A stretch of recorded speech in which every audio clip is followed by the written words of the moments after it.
오늘은 여호와 이레라는 제목으로 이 말씀을 함께 나누겠습니다. 여러분, 성경에서 가장 많이 등장하는, 가장 많이 기록된 단어가 무엇인지 아십니까? 그것은 바로 하나님의 이름인 여호와라는 단어입니다. 이 여호와라는 단어가 6,000번이 넘게 기록되어 있습니다. 그래서 성경에는 여러 곳에 이 여호와, 하나님과 관련되어진 그러한 지명이나 또 여호와의 어떠한 여러 가지 내용들이 잘 소개가 되고 있습니다. 그 중에 우리가 좀 많이 들어봤을 여호와 샬롬, 평화의 하나님, 여호와 니시, 승리의 하나님, 여호와 샴마, 그리고 여호와 라파. 사실 이러한 앞으로 여호와의 이 이름과 관련된 시리즈를 제가 앞으로 또 주일날 설교를 해 나갈 예정입니다.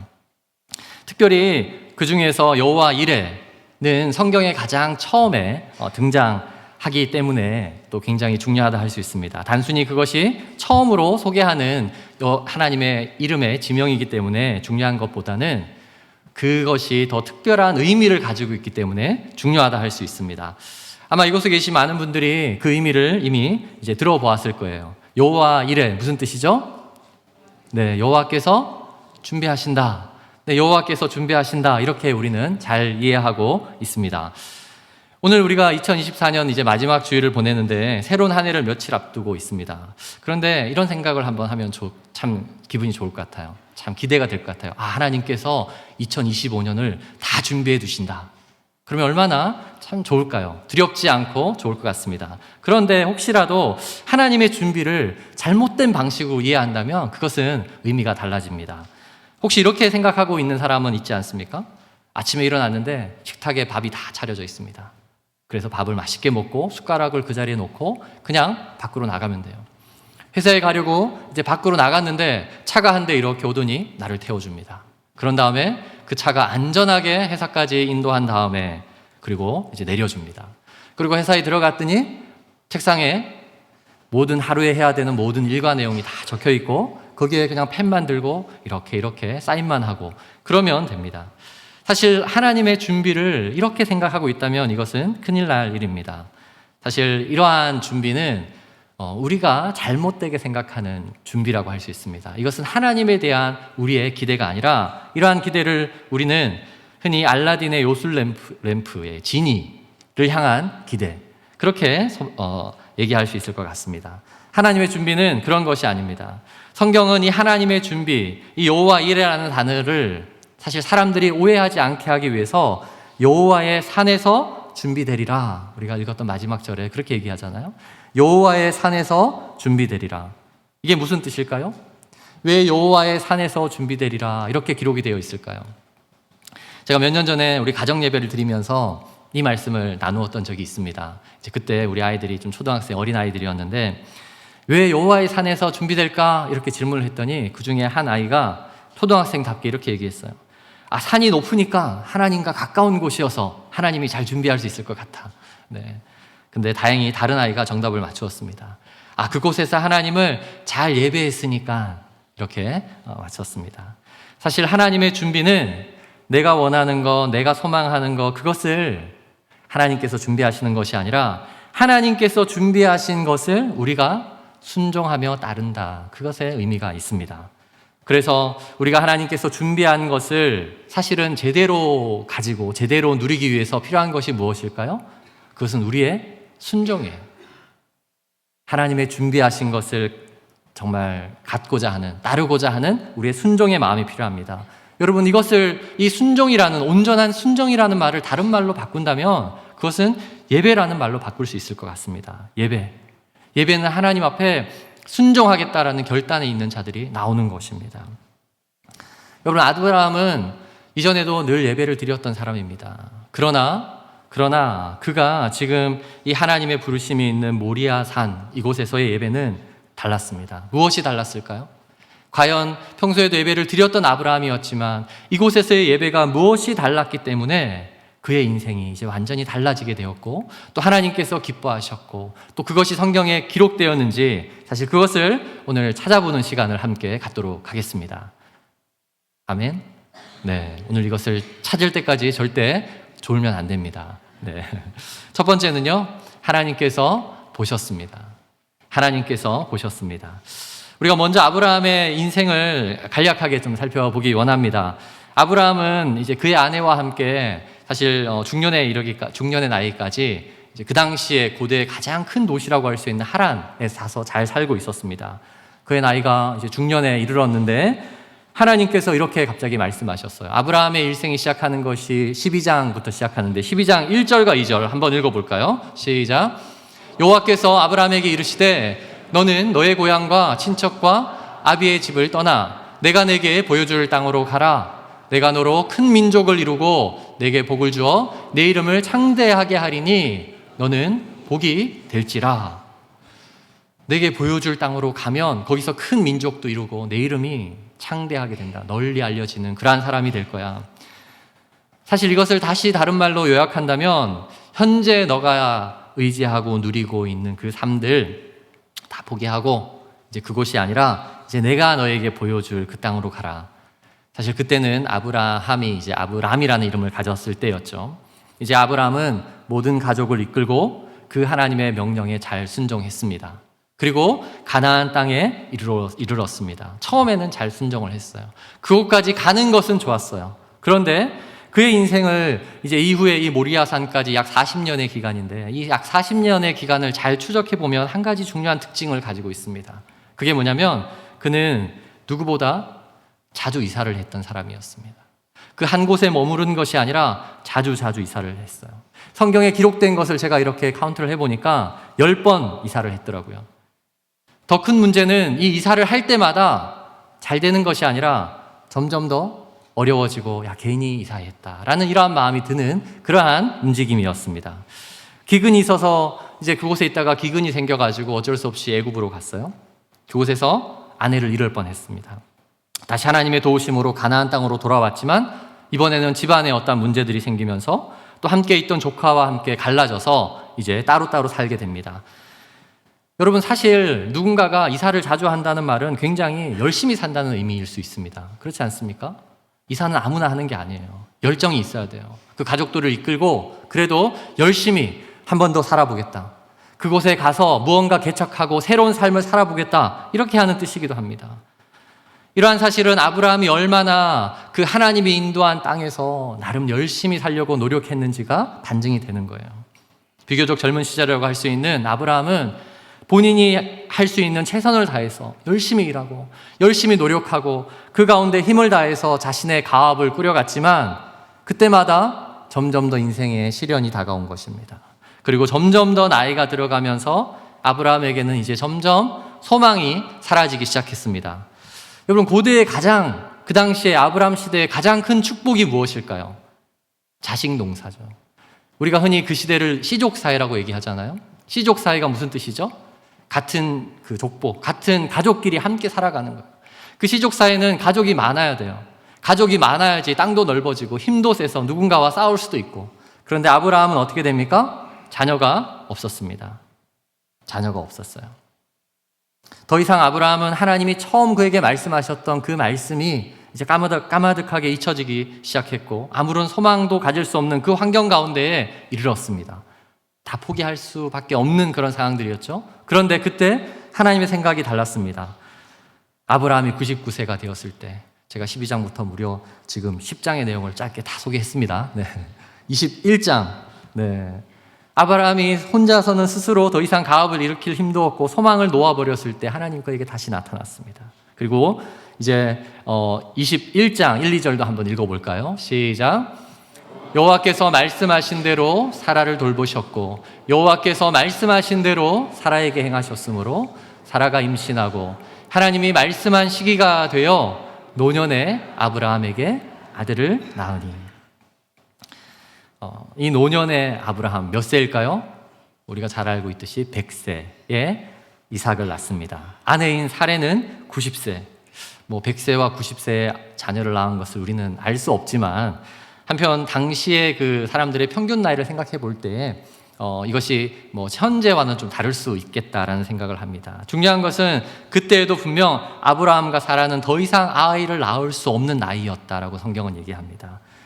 더 이상 하나님께서 자신에게 허락할 그 어떠한 자녀의 축복을 통해서 자신의 가업이 축복의 가업이 되어지고 그러한 번창할 일은 없었을 그러한 절망의 순간 어떻게 되었습니까? 자녀가 태어남으로 인해서 그에게 새로운 소망이 생겼습니다. 다시 한번 열심을 다해서 이 땅을 살아갈 수 있는 무언가 희망을 발견한 그러한 순간이라고 할 수 있습니다.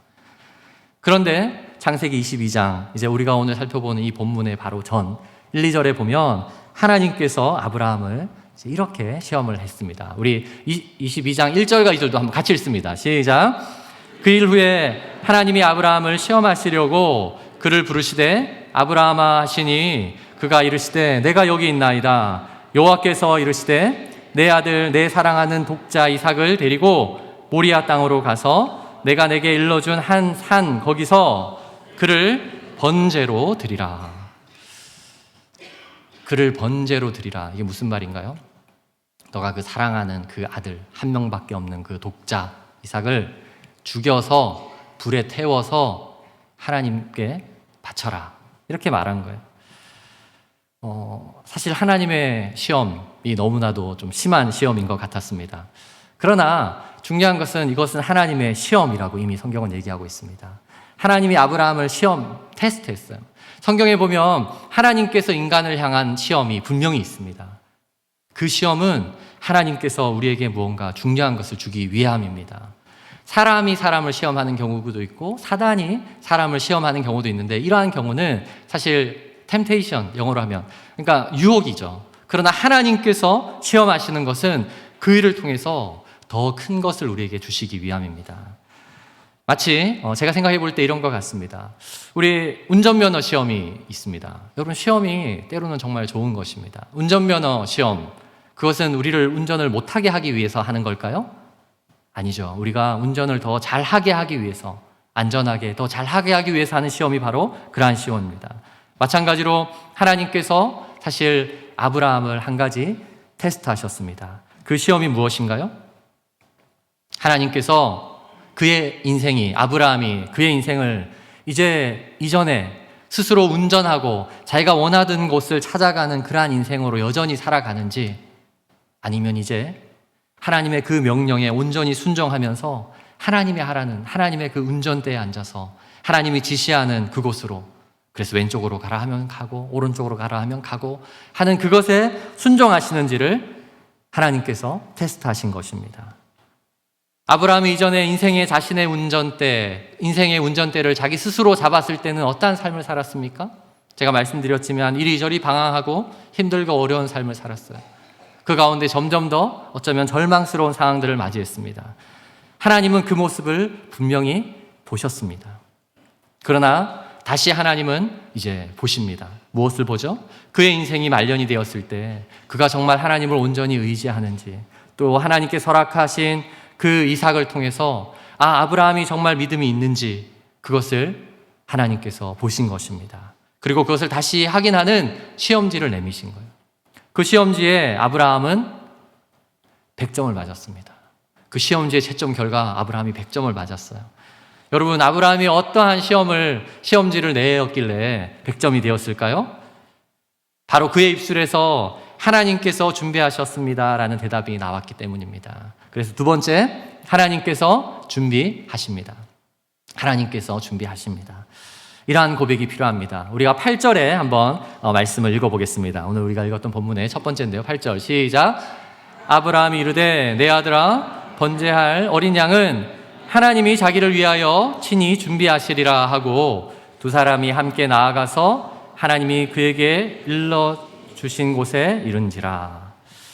여러분, 하나님의 그 시험지가 도착했을 때에 아브라함은 일체의 망설임이 없었습니다. 집에 가서 이제 22장을 한번 찬찬히 여러분 한번 잘 살펴보세요. 아들 이삭을 번제로 바치라는 하나님의 말씀을 듣고 아브라함은 즉각 반응했어요. 조금의 망설임도 없었어요. 다음날 아침에 일찍 일어나서 그가 길을 떠났습니다. 그래서 어떤 사람이 이렇게 얘기를 합니다. 만약에 아브라함이 하나님께서 말씀하신 그 음성을 듣고 자기와 함께 있는 그 아내와 상의했다면 아마 아브라함은 그 다음날 집을 나설 수 없을 만큼 아내에게 많이 혼났을 것이다. 네. 아무에게도 얘기하지 않고 그는 아침에 일찍 짐을 싸서 떠났습니다. 아브라함은 하나님께 순종하기 위해서 또한 계속해서 철저히 침묵하며 그 길을 걸어갑니다. 누구와도 상의하지 않고 그냥 그 자리를 떠나는 거예요. 그리고 3일 되는 길을 묵묵히 지나왔습니다. 여러분, 그 3일 지나는 그 발걸음 가운데에 아브라함이 어떤 생각을 했을까요? 지금 이렇게 가는 것이 맞나? 지금이라도 돌아갈까? 그 긴 침묵과 고민 가운데 저는 아브라함은 자신의 인생을 돌아봤다고 생각합니다. 하나님이 아니었으면 완전히 망할 수밖에 없었는데 그래도 하나님께서 순간순간 그 위기를 다 극복하실 수 있도록 인도하셨지. 그리고 지금도 이제 더 이상 내가 나를 의지하는 것이 아니라 하나님께 맡길 때에 하나님이 다 하실 거야. 주신 이도 하나님이시니 거두신 이도 하나님이시지. 하나님은 능력이 있으시니 하나님이 다시 살려내실 수도 있을 거야. 그러한 고백 가운데, 그 생각 가운데 그 산을 향해서 계속 걸어갔습니다. 그 산에 이르기 얼마 전에 아들이 그런데 갑자기 이렇게 질문을 했습니다. 아버지, 하나님께 예배 드리러 가는데, 제사를 드리러 가는데 그 번제할 어린 양은 어디에 있습니까? 그 번제할 어린 양이 어디 있나요? 그랬을 때 아브라함이 했던 고백이 뭐죠? 하나님이 자기를 위하여 친히 준비하시리라. 하나님이 준비하시리라. 여러분, 하나님이 준비하시리라, 이것을 히브리어로 바꾸면 뭐가 될까요? 여호와 이레. 아브라함은 이것을 미리 고백한 것입니다. 하나님이 준비하실 것입니다. 아브라함은 사실 이 고백을 이곳에서 미리 이미 고백하고 있었습니다. 지금까지 내 인생은 과거에도 하나님이 준비하셨고, 그리고 지금도 하나님께서 준비하신 그 길을 순종하며 걸어갈 때에 나는 이해할 수 없지만 하나님께서 다 이루실 것이라는 그 고백 가운데 지금 이 길을 가는 것입니다. 여러분, 사실 이것이 진정한 예배자로 회복된 아브라함의 믿음의 고백이었습니다. 믿음의 예배자의 고백. 내가 원하는 대로 이루시는 하나님이 아니라 하나님께서 준비하신 그곳을 향해 한 걸음 한 걸음 나아가는 것.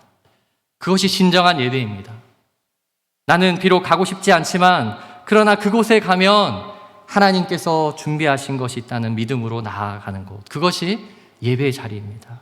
하나님 내게 주신 이 보물, 이것은 지금 내게 가장 소중한 것이지만 그것을 하나님이 다 태워버리라고 한다면 그렇게 하겠다라는 그 순종의 마음으로 이곳까지 발걸음을 향하는 것. 그것이 우리의 예배의 시작이고 그것이 우리의 예배입니다. 그래서 예배는 순종과 동의어라고 할 수 있는 것입니다. 오늘날 현대인들이 아주 똑똑합니다. 그렇죠?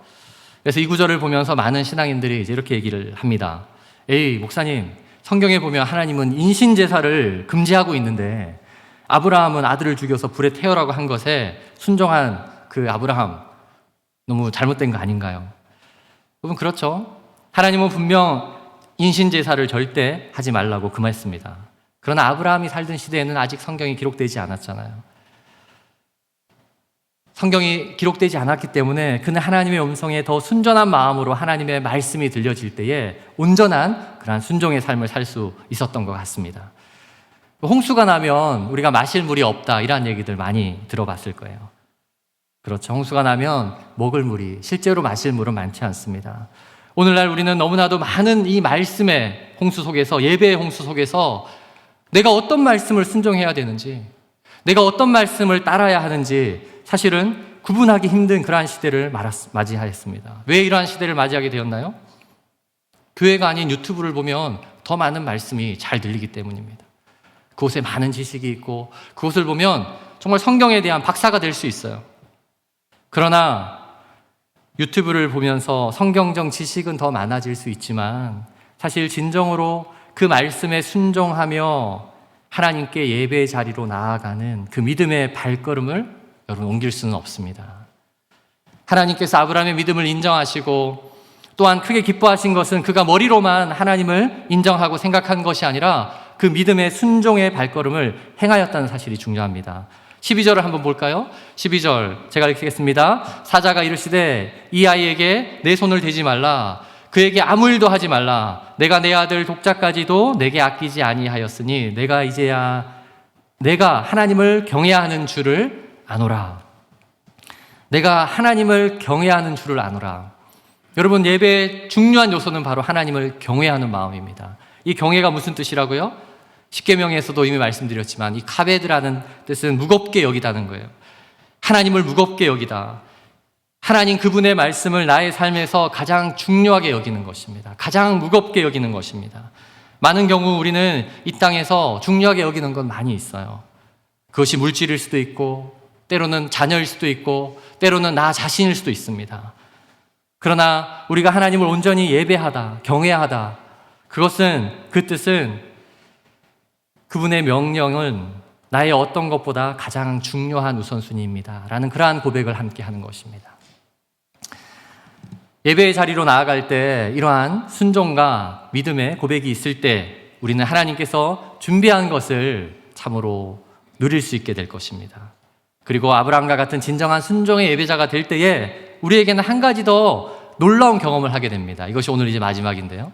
한 가지 더 놀라운 경험이 뭐냐면 세 번째, 하나님께서 보게 하실 것입니다. 하나님께서 보게 하시는 것을 우리가 보게 될 거예요. 13절 같이 한번 읽겠습니다. 시작. 아브라함이 눈을 들어 살펴본즉 한 수장이 뒤에 있는데 뿔이 수풀에 걸려 있는지라 아브라함이 가서 그 수장을 가져다가 아들을 대신하여 번제로 드렸더라. 여러분, 마침내 아브라함은 자신의 아들이 아닌 하나님께서 미리 준비해 두신 수장을 발견했습니다. 눈을 들어보니까 한 수장이 있는 거예요.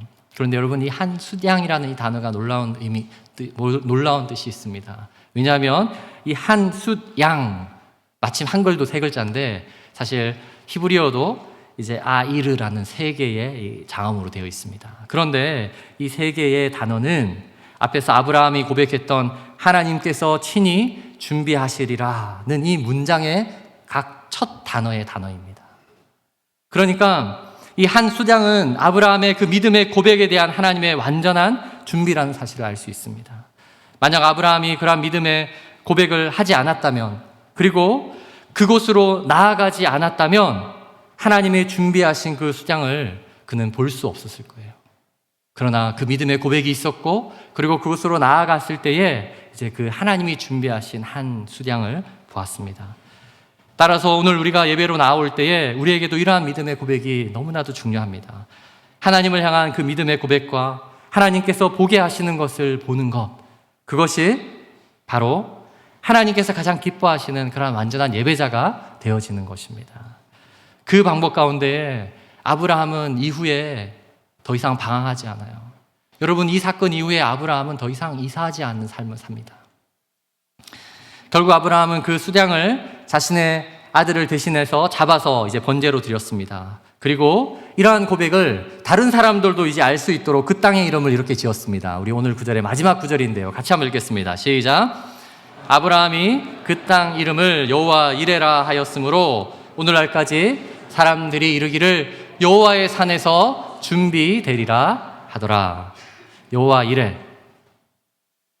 이 단어의 정확한 뜻은 하나님이 준비하신다. 사실 그것이 아니라 이 단어의 보다 정확한 뜻은 하나님이 앞에서 보신다. 하나님이 미리 보신다. 사실 그러한 뜻입니다. 영어는 조금 더 그러한 의미를 잘 담고 있는 것 같아요. 하나님이 준비하신다. 여호와 이레라는 이 영어의 번역은 God will provide거든요. God will provide. provide가 우리가 뭐 준비하다라고도 번역을 하지만 provide가 무슨 뜻이죠? 프로는 앞에서 이런 뜻이잖아요. vide 이거는 비디오랑 비슷한 어원이잖아요. 앞에서 보는 거예요. 앞에서 보는 거. 그래서 하나님께서 미리 보시기 때문에 준비하는 거예요. 여러분, 한국은 이 코로나 이후에 집값이 너무 많이 올랐습니다. 그래가지고 사람들, 제가 지난번에도 말씀드렸지만 코로나 전으로 돌아간다면 빚을 내서라도 집을 사야죠. 이렇게 얘기하는 사람 정말 많이 만났습니다.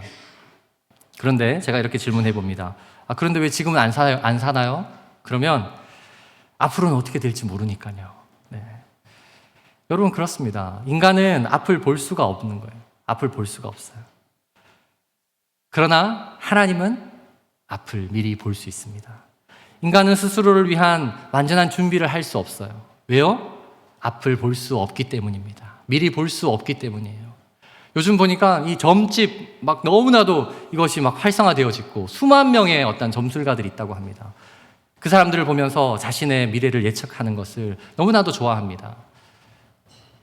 여러분, 그런데 그 사람들이 그 수만 명이 예언을 하고 수만 명이 앞을 얘기를 했어요.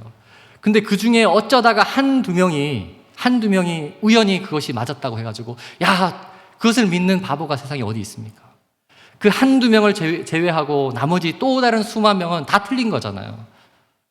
그러한 예언들은 저도 할 수 있겠습니다. 내년에는 물을 조심하세요. 내년에는 왼쪽 가는 길을 조심하세요. 누구라도 할 수 있을 것 같아요. 내년에는 산에 가는 거 조심하세요. 여러분, 사람은 알 수 없습니다. 우리의 미래를 알 수 없어요. 왜냐하면 우리는 앞을 볼 수 없기 때문이에요.